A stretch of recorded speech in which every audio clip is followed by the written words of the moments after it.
기도는 하나님과의 대화입니다. 우리가 기도를 드릴 때에 하나님께서는 우리의 기도에 귀를 기울이시고 들어주실 줄 믿습니다.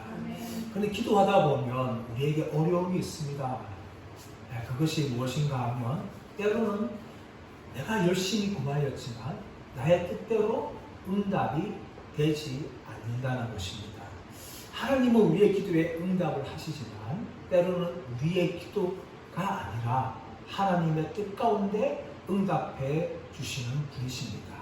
또 한 가지 기도의 어려움은 무엇인가 하면은 우리가 기도하지만 쉽게 빨리 응답이 되지 않는다는 겁니다. 아무리 기도해도 기도 응답이 굉장히 늦습니다. 그러다 보면 우리 마음 가운데 지치죠. 기도를 포기하고 싶은 마음이 들 때가 종종 있습니다. 이런 우리들을 향하여서 예수님께서는 오늘 말씀을 통하여 항상 기도하되 낙심하지 말라라고 말씀하십니다. 사도 바울도 그의 서신서에서 성도들 향하여 낙심하지 말라라고 여러 번 말하였습니다. 갈라디아서 6절 9절 말씀 보시면 우리가 선을 행하되 낙심하지 말지니 때가 이르면 포기하지 않으면 거두리라 그렇게 말씀하고 있습니다. 또 에베소 3장 13절에서는 너희는 내가 당하는 환난을 인하여 낙심하지 말라 라고 말합니다. 데살로니가후서 3장 13절에서도 선을 행하다가 낙심하지 말라. 성경은 곳곳에서 성도들 향하여 낙심하지 말라라고 말합니다.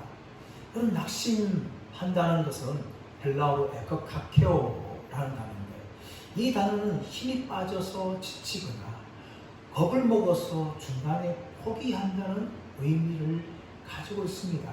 오늘 예수님께서는 기도하는 성도들 향하여서 기도가 빨리 응답이 되지 않는다 할지라도 낙심하지 말고 끝까지 기도할 것을 우리에게 말하고 있습니다. 그럼 낙심은요, 성도들을 굉장히 무기력하게 합니다. 성도들을 하여금 절망케 하지요. 그래서 믿음의 길에 있어서나 기도하는 데 있어서 중간에 포기하는 것이 바로 낙심입니다. 그만큼 낙심은 사탄의 강력한 무기입니다. 이 마귀가 시장을 열면서 자기가 가지고 있는 무기들을 부하 귀신들에게 팔기 시작했습니다. 그 무기들은 두려움, 협박, 그리고 공갈, 사기, 거짓말 여러 가지 이 마귀가 사용하는 무기들이 있었어요. 근데 한편에 아주 흐름만 보이지만 아주 비싼 물건이 있었어요. 끝에는 이 무기에 제목이 없었어요. 그래서 귀신들이 마귀에게 묻습니다. 마귀님, 저 무기에 도대체 뭐길래 이렇게 비쌉니까? 그때 마귀는 말합니다. 저 무기는 굉장히 유용한 무기다. 내가 저 무기를 통하여서 불신자들을 수없이 지옥에 보내고 믿는 사람들도 절망케 하였다 하면서 그 무기를 들어서 보여주는데 그 무기 밑에 낙심이라는 글자가 써져 있었습니다. 그만큼 낙심은 성도들에게도 치명적이고 강력한 효과를 발휘하게 합니다. 성도들을 하여금 믿음의 길에 있어 절망케 하고 기도하는 데 있어 중간에 포기케 하는 것이 낙심이에요. 그렇기 때문에 예수님께서는 오늘 말씀을 통하여 항상 기도하되 낙심하지 말 것을 말하고 있습니다. 이제 말씀 보시면 오늘 비유의 등장인물이 두 명이 한 명 등장합니다. 첫 번째는 바로 재판관입니다. 이제 말씀 보시면 이르시되 어떤 도시에 하나님을 두려워하지 않고 사람을 무시하는 한 재판장이 있는데 어떤 도시에 이스라엘에는 예수님 당시에 가장 큰 도시는 뭐니 해도 예루살렘이었어요. 그런데 성경에 등장하지 않는 그 다음에 큰 도시가 있는데 그 도시가 무엇인가 하면 찌폴이라는 도시예요. 찌폴. 그리고 예수님께서 주 활동하였던 도시들이 갈릴리 호수의 근처에 있는 도시들이었는데 가브나움이나 고라신이나 이런 도시에서 예수님께서는 활동을 하셨어요. 이스라엘이 도시가 있었는데 이런 도시가 어느 도시인지 모르겠지만 이 도시에 재판관이 있는데 이 재판관은 하나님을 두려워하지 않고 사람을 무시하는 재판관이다 라고 이야기합니다. 이 재판관에 대해서 5절 6절 말씀에서는 불의한 재판관이라고 이야기합니다. 이스라엘 당시에 불의한 재판관은 두 종류가 있었습니다. 하나는 유대인 재판관들이었어요. 이 유대인 재판관들은 율법에 근거하였지만 그 율법을 자의적으로 해석하고 잘못 해석하여서 아주 엄하게 그렇게 성급하게 재판을 하였습니다. 또 뒤로는 뇌물을 받았던 그런 유대인 재판관들이었어요. 또 하나의 부류는 로마가 세운 재판관들입니다. 이 사람들은 도덕과 양심을 무시하고 예루살렘 성전에서 나오는 수익을 받았지만 로마를 위하여서 재판을 했던 사람들이 바로 로마가 세운 재판관들이었어요. 이런 사람들이 이스라엘 당시에 있었는데 이런 사람들이 바로 불의한 재판관들이었습니다. 그런데 이런 재판관에 비해서 아주 힘없는 사람이 한 명 더 등장합니다. 3절 말씀 보시면 그 도시에 한 과부가 있어 자주 그에게 가서 그 도시에 한 과부가 있다라고 이야기합니다. 이 불의한 재판관에 비하면 과부는 아무런 힘이 없는 여인이었습니다. 구약 시대부터 사회적으로 연약한 계층들이 있었는데 그 사람들이 누구였습니까? 한 사람들은 고아였습니다. 또 외국인이었습니다. 나그네였습니다. 그리고 과부였어요. 과부는 남편이 없는 여인이 과부입니다. 고대 당시에 남편이 없다는 것은 여성에게 치명적이에요. 사회에서 어떤 역할도 할 수 없고 능력도 잃어버리게 되는 겁니다. 특별히 이스라엘 사회에서 이 재판은 남자들이 나가서 재판을 청원하는 거예요. 그런데 이분은 남자도 아니고 과부였습니다. 그리고 본문에 보면 이 과부 주위에 어떤 남자도 없었어요. 남편뿐만 아니라 형제들도 없었고 친척들도 중에서도 가까이에 남자가 없었어요. 그래서 이 과부는요 재판도 제대로 받지 못하였습니다.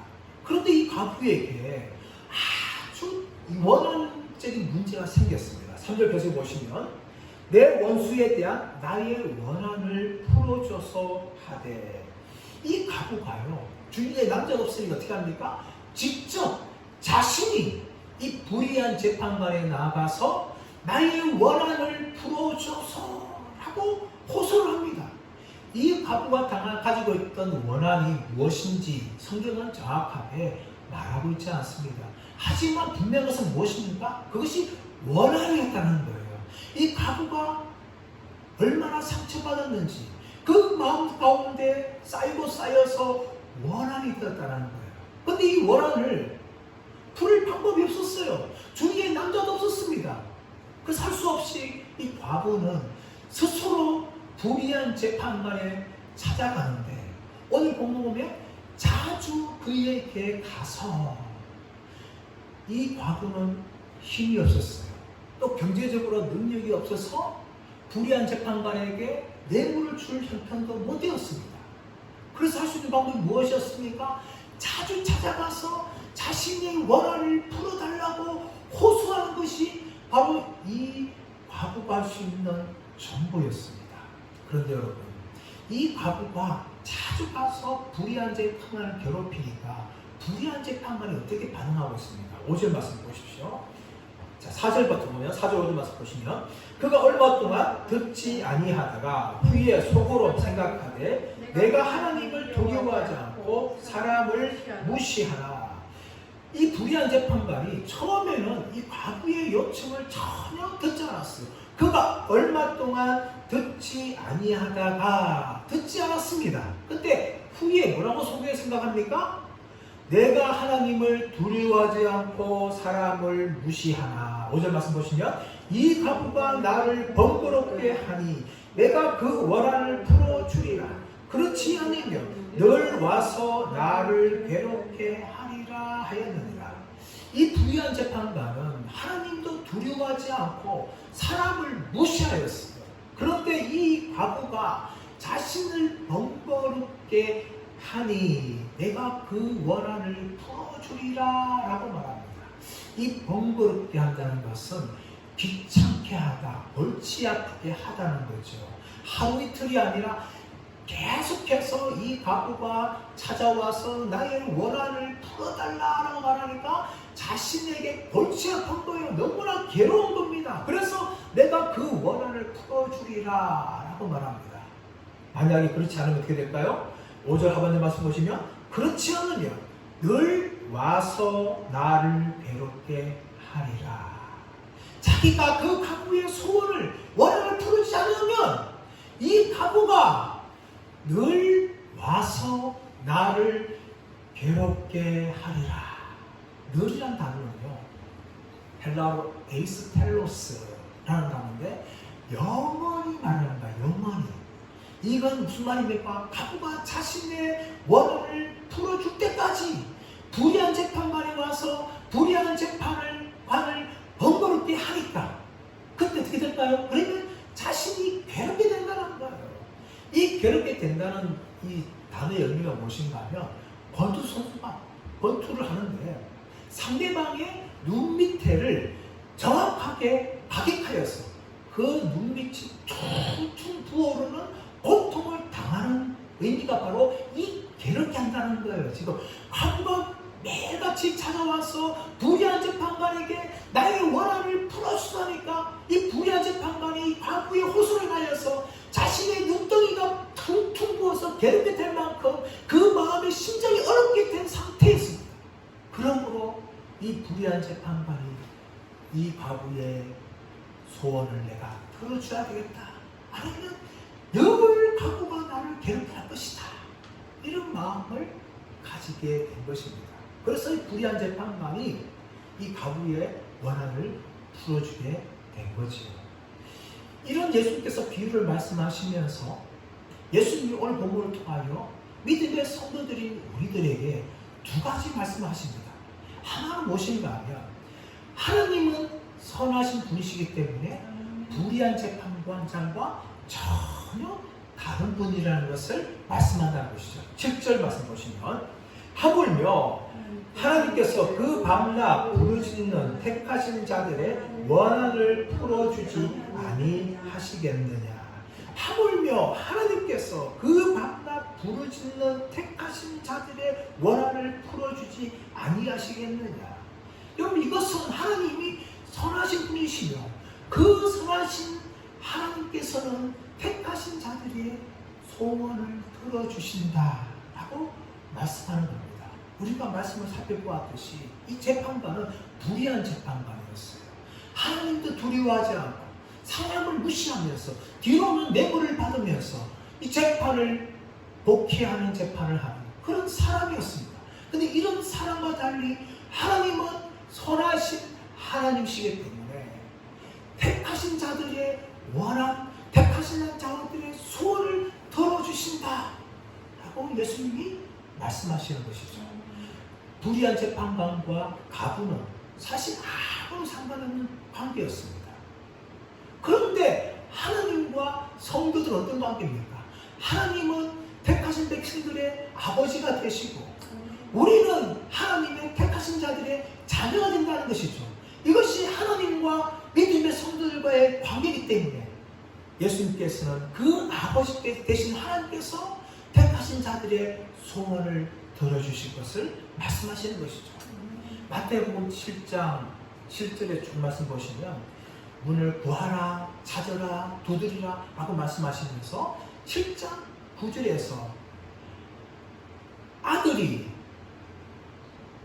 떡을 달라 하면 누가 돌을 주냐? 아들이 생선을 달라 하면 뱀을 줄 아버지가 누가 있겠느냐? 아무리 악한 자들이라도 자식에게 좋은 것을 줄 줄 알거든. 하물며 하늘에 계신 너희 아버지께서 구하는 자에게 좋은 것을 주시지 않겠느냐? 라고 예수님께서 말씀하셨습니다. 오늘 본문에서도 마찬가지로 예수님께서는 하나님은 선하신 분이시기 때문에 택하신 자들이 간구하는 것을 하나님께서 들어주신다 라고 말씀하시는 것이죠. 예수님께서는요 택하신 자들이 간구할 때에 들으실 뿐만 아니라 우리가 낙심하지 않고 기도할 때에 하나님은 들어주신다는 것을 말씀하시면서 마태복음 15장에서 또 하나의 이야기가 등장합니다. 그 마태복음 10장에 나오고 있는 주인공은 누군가 하면 수로보닉의 여인이었습니다. 가나안 여인이었죠. 근데 이 여인에게는 귀신 들린 딸이 있었어요. 예수님과 제 아들이 지나갈 때에 이 여인이 다가와서 다윗의 아들 예수여 나를 불쌍히 여기소서 내 딸이 귀신 들렸나이다 라고 외쳤습니다. 예수님 못 들은 척하고 지나가죠. 그때 이 여인 따라오면서 계속해서 그 소리 지르는 거예요. 그 소리 때문에 제 아들이 너무나 귀찮게 되었어요. 예수님 저 여인이 우리가 계속해서 괴롭히니까 예수님 저 여인의 소원을 들어주세요. 그렇게 예수님께 말하였습니다.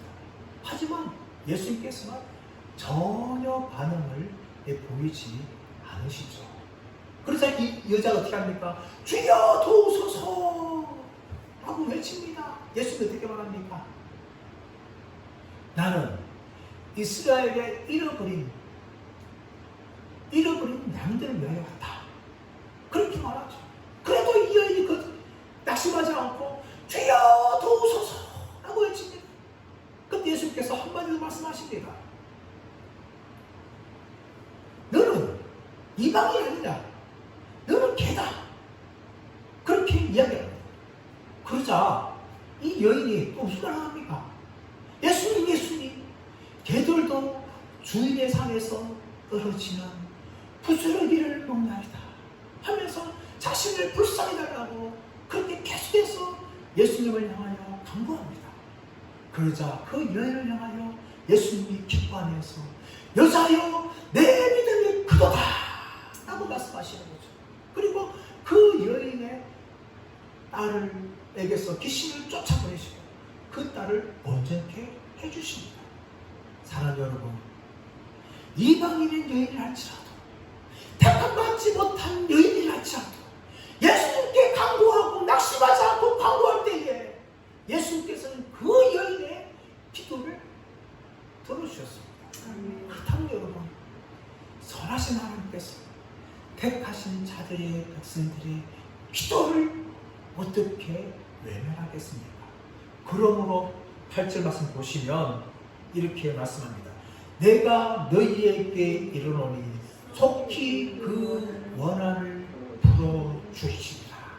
예수님께서 속히 그 원한, 성도들의 원한을 풀어주시겠다 라고 말씀합니다. 이 속히란 단어가 어떤 의미입니까? 갑작스럽게 예기치 못한 상황에서 하나님께서 우리의 기도를 응답하신다는 겁니다. 그러므로 믿음의 성도들은 어떻게 될까요?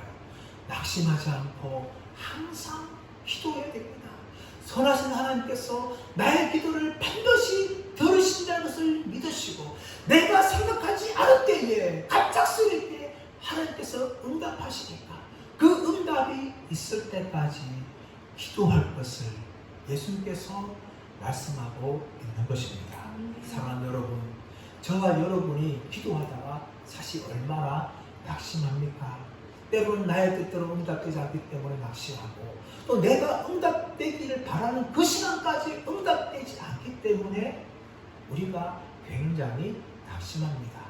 그러나 오늘 예수님께서는 우리로 하여금 항상 기도하며 낙심하지 말 것을 선하신 하나님께서 속히 성도들의 원한, 성도들의 간구를 들어주시기 때문에 계속해서 기도할 것을 우리에게 말씀하고 있는 것입니다. 사랑하는 여러분, 이 선하신 하나님을 믿으시기를 간절히 바랍니다. 그래서 우리가 우리 뜻대로 내가 정한 시간까지 응답하지 않는다 할지라도 낙심하지 않고 기도하시는 저와 여러분들 되시기를 예수님의 이름으로 축원합니다.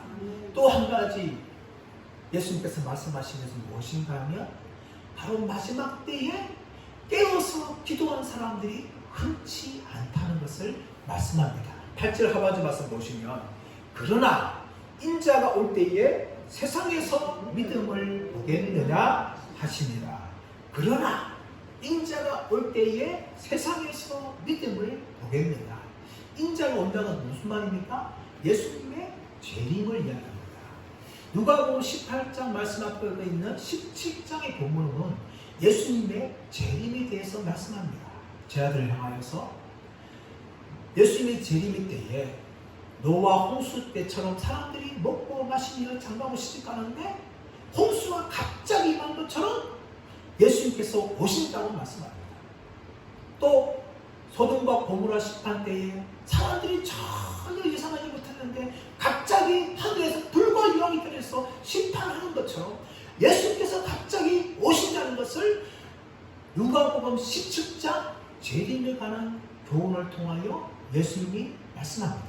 그리고 오늘 본문의 말씀은 그 재림을 이야기하는 연장선 가운데 있는 거예요. 인자가 올 때에 세상에서 믿음을 보겠느냐? 이 믿음은 무엇입니까? 예수님의 재림을 기대하면서 항상 기도하고 낙심하지 않고 예수님의 재림을 기도로 준비하는 믿음을 가지고 있는 사람들이 없다는 것을 예수님께서 말씀하고 있는 것입니다. 사랑하는 여러분, 왜 예수님께서는 누가복음을 통하여 이렇게 말씀하고 있을까요? 그 이유는 무엇인가 하면 누가가 이 복음서를 기록할 때에 많은 사람들이 드디어 오시는 예수님을 바라보면서 마음에 낙심했다는 겁니다. 거기에다가 여러 가지 환난과 핍박이 오게 되어지니까 그 믿음을 떠난 사람들이 속출하기 시작했어요. 그것을 보면서 예수님께서 누가를 통하여 이 비유를 보면서 인자 올 때에 세상에서 항상 기도하며 낙심하지 않는 믿음을 가진 사람들이 있겠느냐? 라고 질문을 하고 계시는 것입니다. 사랑하는 여러분, 이 질문은요, 오늘날 저와 여러분들을 향한 똑같은 질문입니다. 예수님이 오시겠다고 말씀하신 지가 벌써 거의 2000년이 흘러갔습니다. 그래서 사람들은 예수님의 재림이 없다라고 말하거나 또 예수님의 재림을 믿지 않는 사람들이 굉장히 많습니다. 또 그렇더라도 예수님의 재림이 있다 하더라도 전혀 기대하지 않거나 또 믿음 생활하면서 낙심하는 분들이 굉장히 많습니다. 오늘날 우리가 사는 사회가 사실 참 만만치 않아요. 우리를 둘러싸는 환경들이 너무나 어렵습니다. 수많은 사람들이 생계의 문제, 건강의 문제, 자녀의 문제, 취업의 문제, 이런 문제들이 둘러싸여서 정말 믿음 가진 사람들조차도 낙심할 때가 너무나 많다는 것을 우리가 눈으로 보면서 살고 있습니다. 때로는 우리 자신들도 예수님 믿는다 하지만 하나님에 대해서 얼마나 낙심할 때가 있습니까? 이것이 바로 우리들이에요. 바로 우리를 향하여서 예수님께서는 인자가 올 때에 항상 기도하고 낙심하지 않는 사람들이 있겠느냐? 라고 우리를 향하여서 묻고 있는 것이죠. 사랑하는 여러분, 그렇다면 우리는 어떻게 이 말씀을 받아야 됩니까? 오늘 예수님께서는 우리를 향하여서 우리가 항상 기도하며 낙심하지 말 것을 말씀하시는데 그렇게 되기 위해서는 두 가지가 필요합니다. 하나는 바로 우리가 믿는 하나님께서는 선하신 하나님이시고 그 하나님께서는 성도들 기도를 반드시 들으신다는 것을 우리가 믿어야 될 줄 믿습니다. 두 번째 믿음은 바로 재림의 믿음입니다. 예수님의 재림이 더디어 온다 할지라도 반드시 그 재림은 있을 것이며 또한 우리가 생각지 못할 때 갑자기 있다는 것을 우리가 믿어야 우리는 항상 기도하고 낙심하지 않고 살아가게 될 줄 믿습니다. 저와 여러분이 이런 혼탁한 시대에 이 어려운 시대 속에서도 정말 하나님은 선하신 분이시며 우리의 기도를 응답하는 분임을 믿고 더 나아가서 예수님께서는 속히 오신다는 것을 믿으면서 낙심하지 않고 항상 기도하며 승리한 분들 되시기를 예수님의 이름으로 축원합니다.